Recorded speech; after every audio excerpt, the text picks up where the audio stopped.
नमस्कार, मैं हूं विजया और आप देख रहे हैं फिल्मी बीट। बॉलीवुड में एक और तन्हाई दिखी इस कहानी में भी। अचानक से फलक तक शोहरत हासिल करने वाला एक जाना पहचाना नाम अचानक तन्हा हो गया। ये दिखा आर.डी. बर्मन की जिंदगी में। मौत से पहले वो बिल्कुल तन्हा थे। आइए आपको बताते हैं आर.डी. बर्मन की ये कहानी। 60 के दशक से 80 के दशक तक कई सुपर हिट गीत रचने वाले और फिल्मी म्यूजिक को एक नई परंपरा से रूबरू कराने वाले राहुल देव बर्मन यानी आर.डी. बर्मन यानी कि पंचम दा अपने आखिरी दिनों में बिल्कुल अकेले पड़ गए थे। उनके पास थे तो बस केवल उनके कुछ चुनिंदा दोस्त। अचानक से काम मिलना बंद हो गया था उन्हें। कई नामचीन गायकों, संगीतकारों, कलाकारों और आर.डी. बर्मन के करीबी लोगों की माने तो उन्होंने भी इसका जिक्र किया। शम्मी कपूर ने आर.डी. बर्मन के लिए कहा कि हर एक शख्स की ज़िंदगी में उतार चढ़ाव आते हैं, लेकिन पंचम अपने उतार से अच्छी तरह से निपट नहीं पाए। आर.डी. बर्मन के करीब दोस्त और गीतकार जावेद अख्तर ने भी कहा कि हमारे यहाँ टैलेंट की कोई कद्र नहीं होती, बस वर्तमान देखा जाता है। इसी सोच की वजह से हमने आर.डी. जैसे जीनियस को खो दिया। 80 के दशक में कुछ नाकामयाबी हाथ लगने के बाद आर.डी. बर्मन को फिल्में नहीं मिल रही थीं। लंबे वक्त बाद 90 की दशक की शुरुआत में उन्हें विधु विनोद चोपड़ा की फिल्म 1942 अ लव स्टोरी में संगीत देने का मौका मिला। फिल्म के सारे गाने सुपर हिट हुए, पर अफसोस इस कामयाबी को देखने से पहले ही वो दुनिया से विदा हो गए। फिल्म के गीत लिखने वाले जावेद अख्तर कहते हैं कि पंचम एक ऐसा शख्स था जिसने अपने आप को संगीत का बादशाह साबित किया।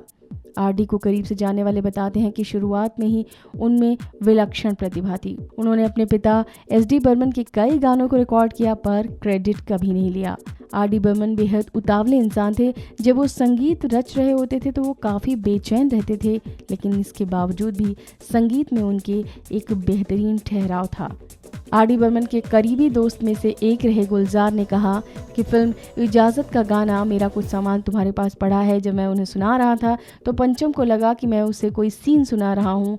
जब मैंने बोला ये गीत है तो वो कॉपी मेरी तरफ धकेलता हुआ बोला, कल को तुम कोई न्यूज़पेपर लेकर आओगे और कहोगे कि चलो गाना बनाओ। गुलजार ने बताया कि आर.डी. बर्मन बेहद उतावले इंसान थे। जब वो संगीत रच रहे थे तो वो काफ़ी बेचैन रहते थे। अगर उस वक्त उन्हें गरम गरम चाय भी मिलती थी तो वो उसे ठंडा होने के बजाय उसमें पानी डालकर पी जाते थे।